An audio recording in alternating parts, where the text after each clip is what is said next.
This message is a gift to you from Calvary Bible Church in Wichita, Kansas. Jonah chapter 1, verse 3. But Jonah arose to flee to Tarshish from the presence of the Lord. And he went down to Joppa and found a ship going to Tarshish. So he paid the fare and went down into it to go with them to Tarshish from the presence of the Lord. Now, we talked a little bit about last week. Why would Jonah, being told specifically by God what to do, why would he run? Why would he turn the other way? And we have kind of some sneaking suspicions from what he says at the end of the book. He knew that God was going to be able to be gracious enough. He was able to change those people. God's able to change ISIS. God's able to change the disgruntled neighbor that you have next to you that you think will never change. That family member, He's able to do it.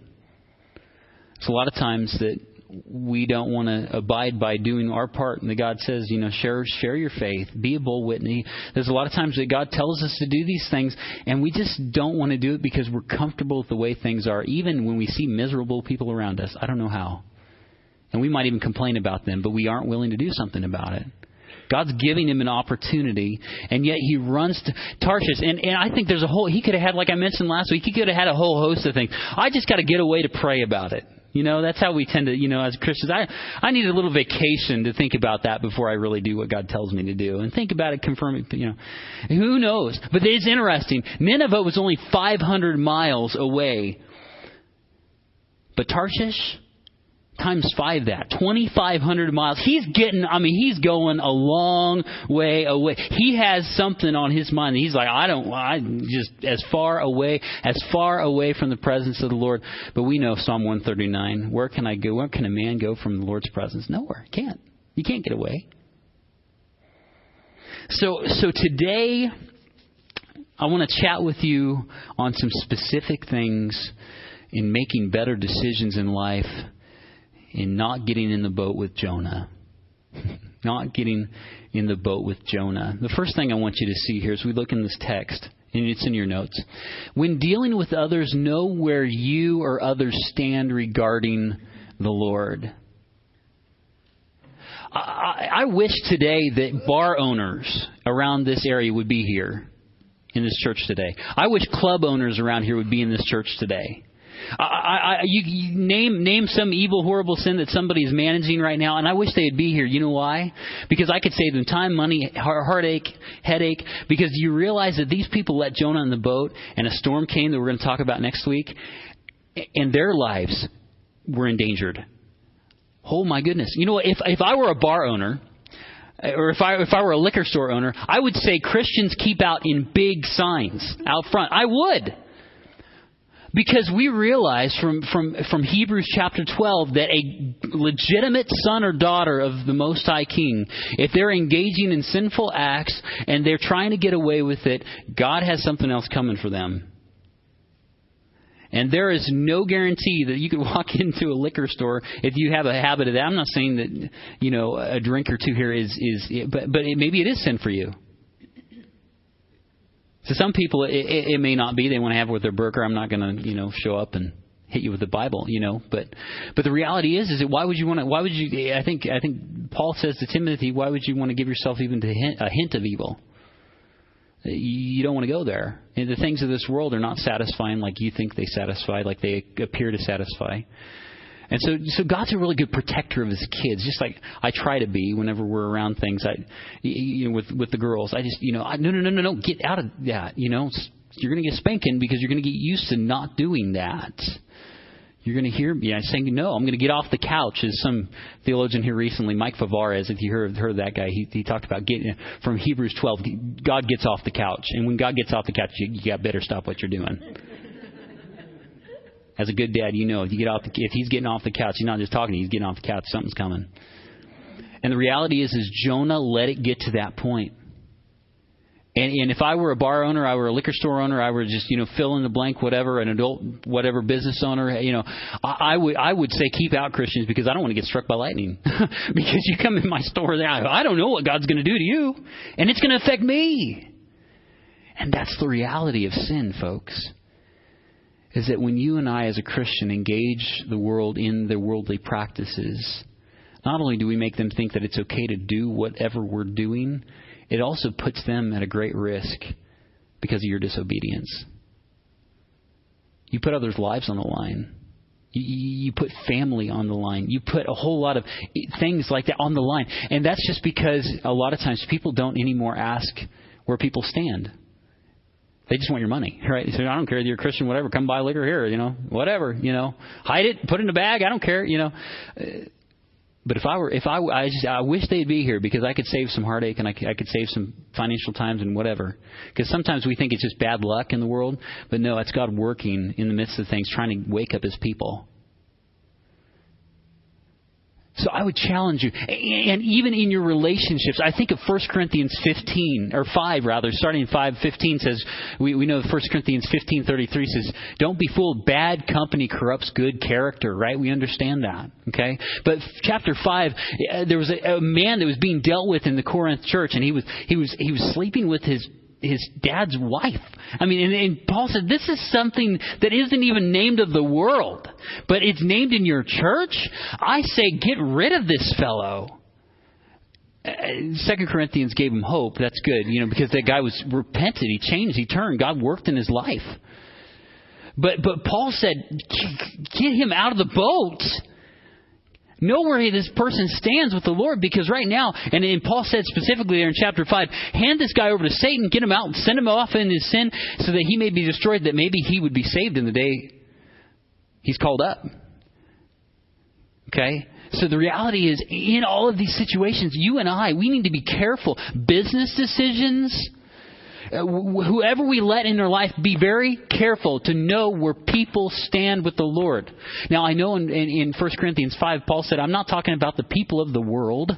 The people of the world are going to act like people of the world. I'd have to tell you to remove yourself from the world if you didn't have to work among people in the world. I'm talking about believers. If believers are in sin and believers are doing stuff, have nothing to do with them. Know where people stand with the Lord. And if they claim Christ and they claim all this stuff, they're doing these other things, stay away from them. Lightning could strike. It's the reality in the Corinth church, and it's the reality today. I've heard too many examples, seen too many examples of Christians that have jumped off the end. Maybe I trust that they're saved, but God took them quick.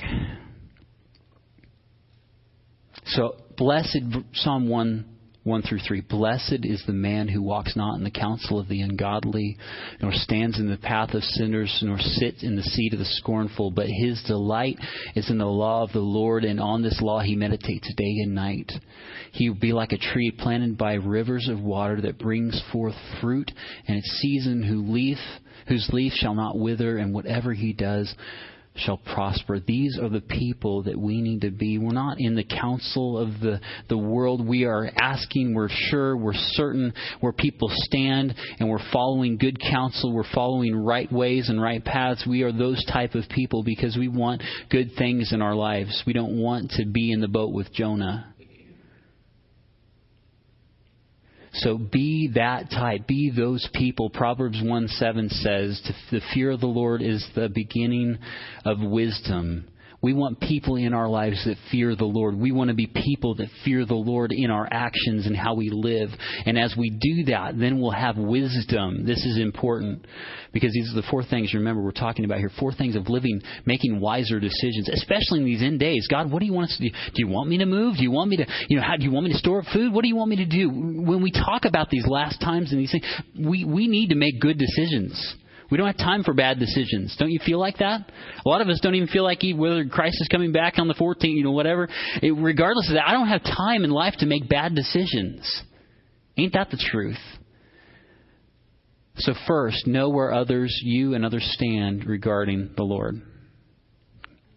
Second thing, don't trust circumstances, but rather confirmations of truth. Don't be impulsive or reactionary, but confident. They would have been good asking Jonah how he stood with the Lord getting on that boat. They would have been a lot better off. Well, Jonah would have been a lot better off here. Not relying on circumstances. This is so interesting. when you look at this, it says he went down to Joppa. He fled from the presence of the Lord. He went down to Joppa and found a ship going to Tarshish. So he paid the fare and went down into it to go with him to Tarshish from the presence of the Lord. If I'm living, get this, I want you to get the idea here. If I'm living by circumstances, if I'm making my judgment decisions based on circumstances, I could be like Jonah and say, I just went down, from Joppa. I went down and I there all of a sudden went down to Joppa and there's a boat. And guess what? It's going to Tarshish. This is of the Lord. He provided, and he somehow has money. He could have, I have enough money to pay for this fare. If God didn't want me to go, the boat wouldn't be there, and I wouldn't have the money. And so God's in this, right? If I live by circumstances, I could lie to myself and believe that. Do you know the Israelites, when they were at the base of Horeb, when Moses went up, they talked themselves into believing that God was part of this? So let's make a calf and worship and do all. You see how easy it is to talk yourself into something by relying on circumstances rather than confirmations of truth. So let's not be people that just, because of this whim or that thing or whatever, we just randomly, well, that's the Lord. Be careful when you say that. Be very careful. Don't trust in circumstances in your life. Not that God can't use circumstances in your life, but don't trust them. When you see something happen in front of you, you need instead to say, wait a second, Lord, confirm this. Don't impulse. In other words, that's what I said in your notes. Don't be impulsive, reactionary, but be confident, knowing, confirming. Do you know, this is great, do you know God wants to confirm His will to you in your life? I keep reminding people of this. Gideon did this in the fleece thing. I heard a great thing that R.C. Sproul shared about kind of the fleece principle. I don't have time to share about it, but it was a couple of weeks ago. And it's great. The reality is God wants to reveal His will to you and to me. And sometimes He uses circumstances to do that. But He uses confirmations by His Word. Matthew 4:4 says, Jesus talking, as He's being tempted, man cannot live by bread alone, but every word. That word is rhema. That word rhema is a daily given word from God to you. If you look at the definition of word throughout the New Testament, a lot of times there's a reality of God wanting to speak to you daily about your life and how He wants you to live it. Romans 12:2 shares that example, that principle. Don't be conformed to this world, but be transformed by the renewing of your mind, that you may be able to prove what is that good and acceptable and perfect will of God. God wants to prove His will to you. He wants you to live in light of His will. He wants you to go down the right way. It's not a guessing game. God, as a good father, wants good things for His kids. He wants them to go in the right way and is more than happy to share about how to get there.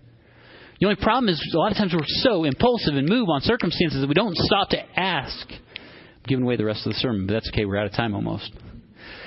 Hebrews 11:2 says, faith is the substance of things hoped for, the evidence of things not seen. That means faith is not something that we go on a whim. It's substance. It's evidence.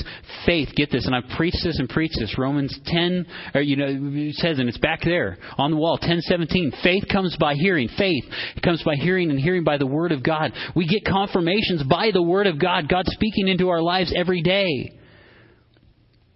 Don't just think that because circumstances change in front of you, that's God. Ask for God's Word each day, because He can confirm it to you. He wants to confirm His will to you. And it'll be substance. It won't just be a guessing game. That's the reality here. So don't trust circumstances, but confirmations of truth. Now, how do you know the difference between faulty circumstances or true confirmations? Jim, how do I know that this thing that happened in my life isn't just Satan trying to knock me off course, but it's really God saying move? How do I know that? Some really basic key things. First, I say basic and key, and I don't mean to undermine your intelligence or any of us here. But this is Scripture, folks. Pray about it. Don't go to a Ouija board. Don't go to a palm reader. Don't go to, pray about it. Ask the Lord. I love this. Psalm 37:5. Commit your way to the Lord. Trust also in Him, and He shall bring it to pass. That committing your way to the Lord, I don't know what to do in this situation, this thing at work, this life choice I have to make, this relationship. I don't know what to do. But Lord, I know by your word, if I commit my way to you, my thoughts are going to be established. He'll bring it to pass. If I trust him, he's going to make it happen. He's going to do it. He's going to help me. He's going to give me wisdom. That's what we have, a promise we have in Scripture there, Psalm 37:5. James 1, a very clear passage you and I probably have heard many times, 5 through 6. But realize this. If any of you lacks wisdom, I believe on anything in life, let him ask God, who gives to all liberally, without reproach, and it'll be given to him. But let him ask in faith without doubting, for he who doubts is like a wave of the sea tossed by the wind. God's wisdom that he wants to give you is so sure that you don't look wishy-washy. You don't have to change your mind a lot. And you don't have to. He wants to lead you. He wants to guide you in your life. But you got to ask. Later on in James says you have not because you ask not, chapter 4. You have not because a lot of us don't take the time to just start. We impulse. We just make a decision real quick. We don't take the time. Lord, confirm this. Lord, help me. Lord, give me wisdom. Apply that to Jonah's life here. If he would have stopped to pray about it instead of just running. I just want to run from the presence of the Lord. He didn't want to have a talk at all with God on this. But imagine if he said, you know what, God, I'm sorry. I'm impulsing. I need to take a break. Okay, breathe. God, what do you think? Go to Nineveh. God, okay, I'm going to pray again. God, what do you think? Is that us? Pray about it. But then not only that, pray about it. The next thing. Well, okay. Oh, this is such interesting stuff. Matthew 7, Jesus asking it will be given to you, seeking you'll find, knocking on the door will be open to you. And it's for everyone who asks or receives, he who seeks finds, to him who knocks it shall be open. Or what man is there among you who asks his son or his son asks for bread and gives him a stone? Or he asks for a fish and will give him a serpent? If you then, being evil, know how to give good gifts to your children, how much more will your Father who is in heaven give good things to them who ask? The reality, pray about it. This is what Jesus said to do. I'm just giving you, I'm not trying to give you the 10 points of how to make better decisions. And this is biblical, and sometimes it's counterintuitive, and sometimes it seems way too easy or undermine our intelligence. But no, this is just the way God says to do it. Pray. You don't know what to do today? Pray. You don't know what to do today? Pray. I find it interesting in Matthew 24, in light of the end times, Jesus said specifically to some of these people that are going to be in Jerusalem at that time during the tribulation, to pray that your flight may not be in winter on this. I don't think Jesus would say to pray about something unless he really wanted you to pray about it. Unless he had the ability to change your situation so that you weren't flighting or you weren't traveling in winter on the Sabbath. You get what you follow here? And in Luke 21, Jesus says, watch and pray that you be worthy to escape all these things and to stand before the Son of Man. I don't think Jesus is just haphazardly. I think he's saying pray. Pray. Pray that God is going to take his church and take it before. The times are just all crazy. God, take your church before things go nuts and go crazy. Protect your bride. We need to be praying these things. I don't think Jesus said to pray them and didn't mean it. Pray. Pray that when the stock market goes nuts, that I will make the right financial decisions. Pray. That's what Jesus said to do in these times. To pray. So that he would have wisdom. You would have understanding. You don't have to worry, but you know you have prayer, the power of prayer, to do the right thing at the right time. You don't have to worry about it. You can pray about it. Okay? Right? Philippians 4. Don't worry about anything. Pray about everything. Right? Okay, the last thing. Then we're done. Wait. Oh, man. I knew you'd say that. Wait. Yeah, wait. Wait. And this fights the impulse to wait, to have a life that's a waiting type life, a slowed down type. I heard Chip Ingram had a study when we were doing the Chip Ingram study back last during the wintertime. And he mentioned that he was trying to make his body submit to being patient instead of being so impulsive. And so he committed himself to drive in, the right, slowest lane for like months. And he just thought of like 10 or 15 things he mentioned that he would just commit himself to learn to be slower and to wait. Psalm 37, 7 through 9. I love this. Rest in the Lord and wait patiently for Him. Do not fret because of him who prospers in his way. Because of men who bring wicked schemes to pass, cease from anger, forsake wrath. Don't fret. It only causes harm. It makes the impulse act out, be weird. Don't fret. It only causes harm. For evildoers shall be cut off. By those who wait on the Lord, get this. But those who wait on the Lord, they will what? Inherit the earth. There's blessings for those that wait.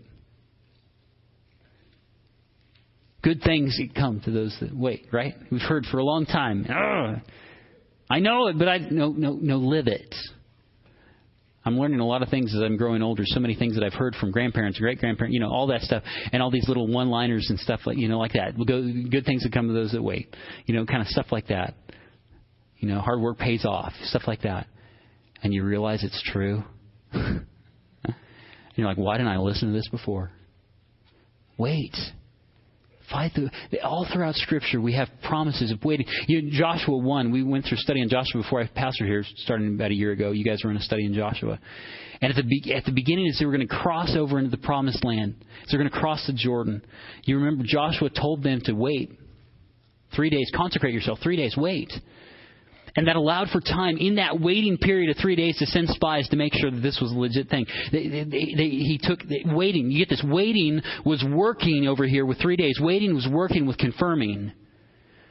You get what I'm saying? If you and I would learn to wait on the Lord to confirm the right decisions that we need to make, then we'll have confirmation. We'll be able to make more confident decisions in life. If we would wait so that the Lord could confirm it. If they would have went ahead, they might not have known. If they would have went ahead, Rahab wouldn't have been spared. Yeah, so many things. If you just wait, there's so much more to the story than you and I know. Just wait. You get that? Wait. You want to make good decisions in life? It seems simple. Pray and wait. Don't act impulsively. Don't move on just circumstances, but confirmations. Know where people stand. Have good people around you helping you make decisions in your life that fear the Lord. These simple 4 things. I believe Jonah could have saved him and a lot of men some heartache in a sea storm that we're still talking about. So be people that know where people stand. Don't live by circumstances, but confirmations. That people that wait on the Lord and they pray and they wait for those confirmations that God would direct your and I every move, so that we'd know in these days that we need to redeem the time. We'd be not wasting time. As we continue this week in our study, I want you to pray specifically for wisdom. Pray for divine wisdom for those fleeing and are fighting ISIS. Especially this country as we engage in that battle. Pray for wisdom for our nation's leaders at all levels. And we say that a lot, but I really mean it. Pray for wisdom. Pray that men in Congress would wake up to this Iranian deal and have divine wisdom, realizing that this is ridiculous. And we don't need to be a part of that. Pray for wisdom for the world leaders in all levels, city, state, local, all that. Pray for wisdom for the church, not just yourself, but the church. How do we minister and what should we do in light of these evil days we're living in? We want to make the most of the time because eternity's coming, folks. Our lives are short anyway, even if Jesus doesn't come back during our lifetime. It's short, and we want eternity. We want all of this stuff to count in eternity, because there's crowns to be had. There's eternity at stake that we get a bank account for, depending on what we do in this life. And I'm not talking about salvation. I keep reminding you, we're saved by faith. But the works that we do and the things we do for the kingdom and all that stuff is stored up in a heavenly place, because we're giving honor and glory to the Lord, and that's for eternity. So what you do today and the next day and the next day matters. Don't go hide in a bunker. Ask the Lord, what do you want me to do with this time? What do you want me to do, Lord? Give us wisdom, Lord. Let's pray. Lord, give us wisdom. Lord, we come to you in Jesus' name. We ask that, God, you would give your church wisdom how to function and operate in this world that's changing so quickly. Lord, we pray that you would give wisdom to leaders here in this country. There are some that are so turned over to lies that they may never receive your wisdom. But God, there are some, I believe, and there are many here and there are many in this country that want your wisdom and not the wisdom of this world. So, Lord, we pray that, God, you would give us wisdom and how we can influence, how we can change, how we can work for you as the time comes that we see you again. And Lord, in the Middle East, in this place, in this time, we believe that Nineveh still is a place you can do work. Even among ISIS, even among Sunni Muslims that are there, even among Christians. God, grant your wisdom to people if they need to flee, if they need to stand for your word and your truth. If they're fighters, wisdom they would understand that what they're doing is wrong and evil, and that they would repent and find your salvation. Lord, we believe you can. In our lives, give us wisdom for everything we need. In this country, give us wisdom to turn our ways around. In this world, to be looking and preparing for your return. Give us wisdom, Lord. In Jesus' name we pray. Amen. In Jesus' name we pray. Amen. In Jesus' name we pray. Amen. In Jesus' name we pray.